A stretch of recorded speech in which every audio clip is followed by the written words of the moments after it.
اعوذ باللہ من الشیطان الرجیم بسم اللہ الرحمن الرحیم۔ شروع اللہ کے نام سے جو بڑا مہربان نہایت رحم والا ہے۔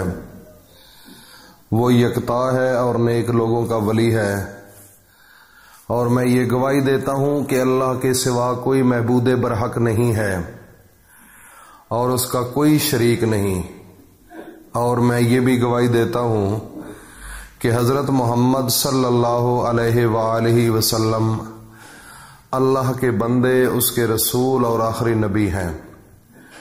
اے میرے اللہ، میرے نبی حضرت محمد مصطفیٰ صلی اللہ علیہ وآلہ وسلم پر اور ان کی آل پر اور تمام صحابہ اکرام رضی اللہ تعالی عنہم اجمعین پر اپنی خاص رحمت، برکت اور سلامتی نازل فرما۔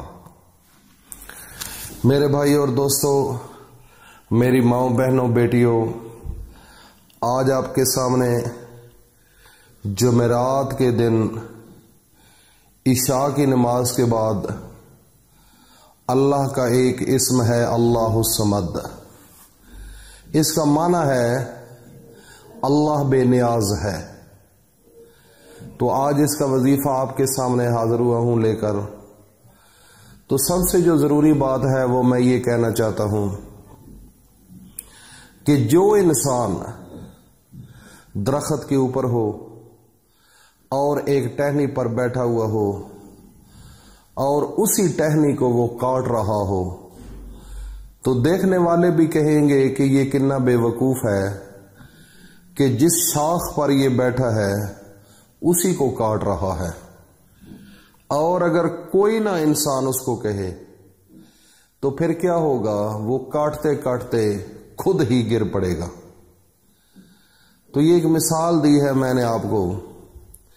ہمارا جو معاشرہ ہے، ہمارے جو گھریلو معاملات ہیں، جو ہمارے محلے یا رشتہ داروں کے معاملات ہیں، وہ اس حد تک ہے، گھروں کے گھر تباہ ہو رہے ہیں صرف اس وجہ سے کہ آپ جس شاخ پر بیٹھے ہوئے ہیں اسی شاخ کو کاٹ رہے ہیں۔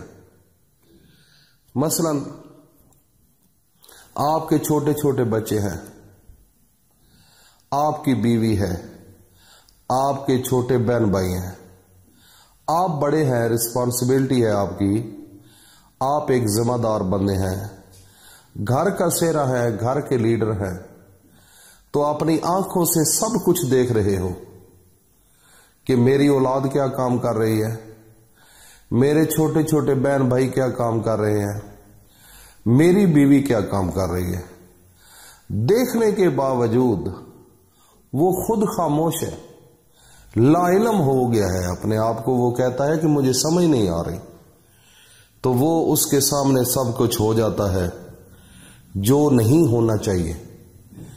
وہ شاخ کی جو میں نے مثال دی ہے کہ جس شاخ پر خود بیٹھا ہوا ہوتا ہے اسی کو کاٹ رہا ہوتا ہے۔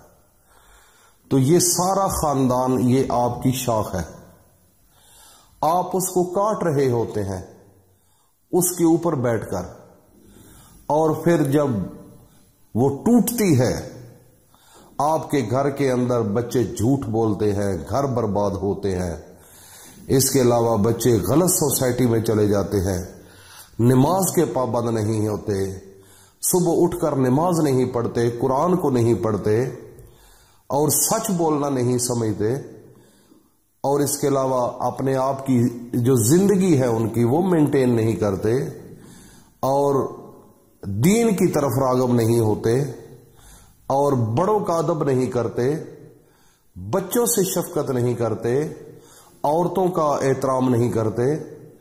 تو یہ سب معاملات آپ کی آنکھوں کے سامنے جب یہ ہو رہے ہوتے ہیں تو آپ خاموشی سے اس کو دیکھ رہے ہوتے ہیں، اور پھر کیا ہوتا ہے؟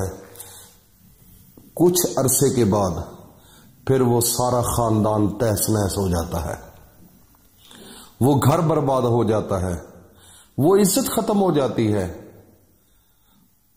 اور اس کا نام و نشان مٹ جاتا ہے۔ ریزن کیا ہے؟ ریزن صرف فقط یہ ہے کہ اس نے اپنے آپ کو پہچانا نہیں، اس نے اپنی ذمہ داری کو نہیں لیا، उसने अल्लाह की कुर्बत हासिल नहीं की, उसने मेरे नबी की जिंदगी को नहीं पढ़ा, जिस वजह से वो जलील ख्वार हुआ है। ये थोड़ी सी मैंने आपको बात समझाई है, तो मुझे उम्मीद है कि जो मेरी माए बहनें बेटियां, जो मेरे भाई बुजुर्ग इन बातों को सुन रहे हैं, आज से वो अपनी डायरेक्शन चेंज करेंगे, अपने रास्ते को चेंज करेंगे, अपनी सोच को चेंज करेंगे, अपने आप को चेंज करेंगे, अपने घर के निजाम को चेंज करेंगे। मेरे भाई और दोस्तों, हमारा बताने का फकत मकसद ये है कि अपनी जिंदगी के अंदर खुशियां लेकर आओ। खुशियां उस वक्त तक नहीं आ सकती जब तक आपके दिल में अल्लाह की सच्ची मोहब्बत और अपने नबी हजरत मोहम्मद मुस्तफा की जिंदगी को आपने नहीं समझना। अगर आपने नहीं समझना तो फिर जानवर रहेंगे, फिर इंसान नहीं रहेंगे। कहते हैं ना, गोरे ने बड़ी तरक्की की, गोरे ने तरक्की की लेकिन उसने औरतों के हकूक को सल्ब कर दिया, औरतों को नंगा कर दिया, उनके जिस्म से कपड़े खत्म कर दिए। उस मुआशरे में औरत की कोई कदर नहीं, वो बेयारो मददगार है। मेरे भाई और दोस्तों, इस टॉपिक पर इंशाअल्लाह तफसीलन आपके साथ डिस्कशन होगी। अब हम अपने असल टॉपिक की जानब चलते हैं। अल्लाहुस समद, ये एक अल्लाह का ऐसा नाम है कि जो इंसान पढ़ता है उस घर के अंदर रिज़्क की फरावानी होती है। ये एक ऐसा नाम है जिस घर के अंदर पढ़ा जाता है बीमारी खत्म हो जाती है। ये एक ऐसा अल्लाह का नाम है जिस घर के अंदर पढ़ा जाता है उस घर के अंदर परेशानी खत्म हो जाती है, उस घर के अंदर मोहब्बत आ जाती है, उस घर के अंदर इज्जत आ जाती है, उस घर के अंदर अल्लाह का नूर आ जाता है, अल्लाह की रहमतें आ जाती हैं, और उस घर के अंदर आपके बच्चे पढ़े लिखे होंगे। और जिस घर के अंदर इस चीज का जिक्र किया जाता है उस घर के अंदर आप तसव्वुर नहीं कर सकते, अल्लाह ताला वहां से रिज़्क दे देता है जहां से आप सोच नहीं सकते। मेरे भाई और दोस्तों, जिस घर के अंदर ये पढ़ा जाता है, वजीफा किया जाता है, अगर कोई बच्चा पढ़ा लिखा है, उसको अपने लेवल की जॉब नहीं मिल रही, उसको जॉब मिल जाती है। जिस घर के अंदर ये पढ़ा जाता है वजीफा, अगर बच्ची की शादी नहीं हो रही, वहां से एहतमाम होगा, इतना अच्छा लड़का उसको मिलेगा कि आप तसव्वुर नहीं कर सकेंगे। जिस घर के अंदर पढ़ा जाता है, अगर बच्चा है उसको शादी के लिए ऐसी बच्ची मिलेगी, ऐसी उसकी बीवी होगी कि आप तसव्वुर नहीं कर सकते कि ये कैसे रिश्ता हमें मिल गया। ये सब फायदे हैं अल्लाहुस समद के। तो मेरे भाई और दोस्तों, इसके वजीफे का करने का तरीका जो है वो मैं बताता हूं कि आपने अव्वल व आखिर 3 बार दुरूद शरीफ पढ़ना है, और दुरूद शरीफ पढ़ने के बाद अल्लाहुस समद, इशा की नमाज के बाद, नमाज से जब फारग हो जाए, उसके बाद अपना दायां हाथ जो है वो सर के ऊपर रख लेना है, और दुरूद शरीफ पढ़ने के बाद अल्लाहुस समद एक तस्बीह आपने पढ़नी है 100 दानों वाली। उसके बाद अल्लाह के सामने हाथ उठा लेने। जिस चीज की तलब है, हाजत है, तसव्वुर करना आपका काम है, लेकिन ये अमल करना है यकसुई के साथ, कामल यकीन के साथ।